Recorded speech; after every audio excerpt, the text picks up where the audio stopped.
Hello प्यारे बच्चों, GIC online teaching group में आप लोगों का हार्दिक स्वागत है। ये कक्षा 12 के बच्चों के लिए सोशियोलॉजी का फर्स्ट लेसन है। फर्स्ट लेसन का नाम है भौगोलिक पर्यावरण का सामाजिक जीवन पर प्रभाव। भौगोलिक पर्यावरण का सामाजिक जीवन पर प्रभाव, इस पर बताने जरा चाह रहे हैं। भौगोलिक पर्यावरण का सामाजिक जीवन पर क्या प्रभाव है या क्या प्रभाव पड़ता है, इसके बारे में इस लेसन में बहुत ही विस्तृत रूप से बताया जाएगा कि किस तरह से भौगोलिक बनावट और भौगोलिक प्रक्रिया जो ईश्वरीय रूप से जो हमारे प्रकृति द्वारा प्राप्त हुई हैं, वो किस तरह से हमारे मानव जीवन को अर्थात सामाजिक जीवन को भी प्रभावित करती है। तो इन सबों को जानने से पहले हम लोगों को पर्यावरण का अर्थ मालूम करना पड़ेगा कि पर्यावरण क्या क्या अर्थ होता है या पर्यावरण किसे कहते हैं। तो प्यारे बच्चों, सबसे पहले जानते हैं पर्यावरण का अर्थ।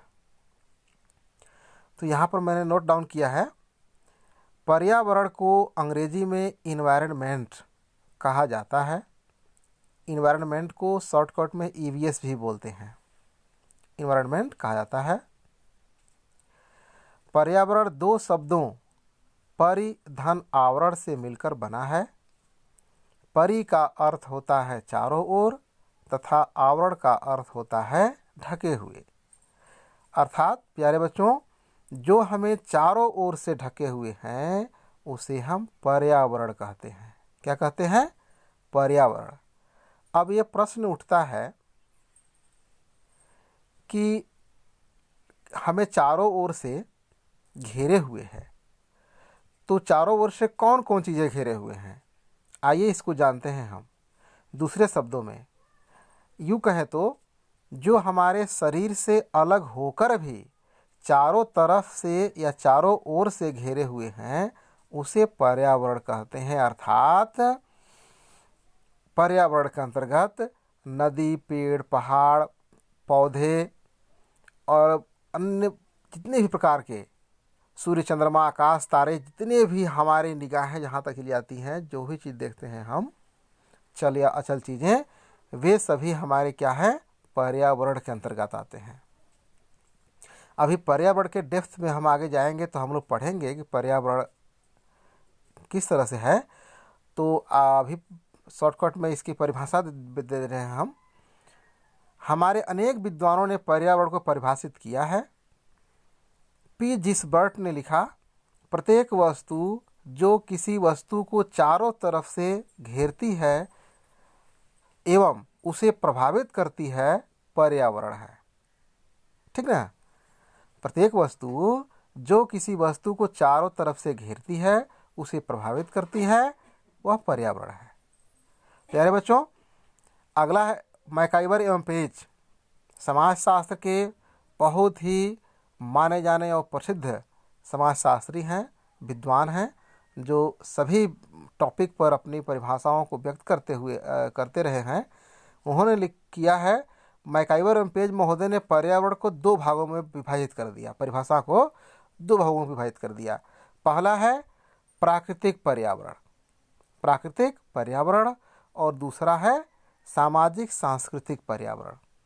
तो प्यारे बच्चों, प्राकृतिक पर्यावरण किसे कहते हैं अभी बता दे रहे हैं, हालांकि डेप्थ में हम नेक्स्ट लेक्चर में हम बताएंगे आप लोगों को। प्राकृतिक पर्यावरण किसे कहते हैं?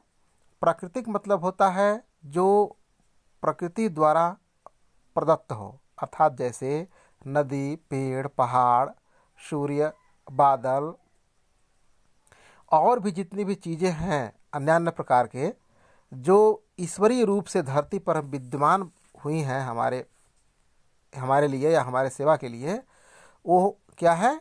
प्राकृतिक पर्यावरण के अंतर्गत आती है। और नंबर 2 है सामाजिक सांस्कृतिक पर्यावरण। तो सामाजिक सांस्कृतिक पर्यावरण का मतलब कि सामाजिक रूप से हम समाज में रहते हैं। मनुष्य चूँकि एक सामाजिक प्राणी है, समाज में रहने के दौरान अनेक प्रकार की क्रियाओं को करता है। उस क्रियाओं को करने के दौरान जो वह स्वयं द्वारा निर्मित करता है अपने सेवाओं के लिए या अपने सुविधा के लिए, जो भी चीज़ों का निर्माण करता है, तो वह भी पर्यावरण का ही अंग एक हो जाता है, जिसे हम सामाजिक सांस्कृतिक पर्यावरण कहते हैं।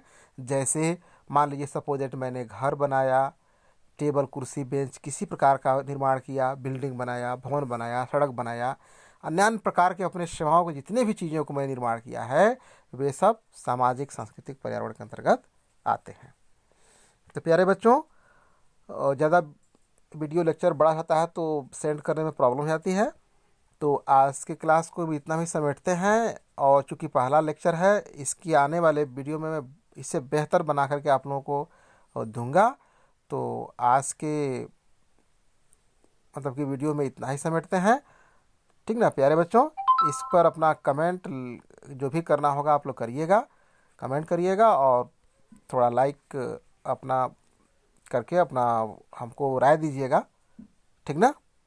तो प्यारे बच्चों, तो चलते हैं इतने में, ठीक ना। फिर मिलते हैं हम लोग कल। Okay, bye.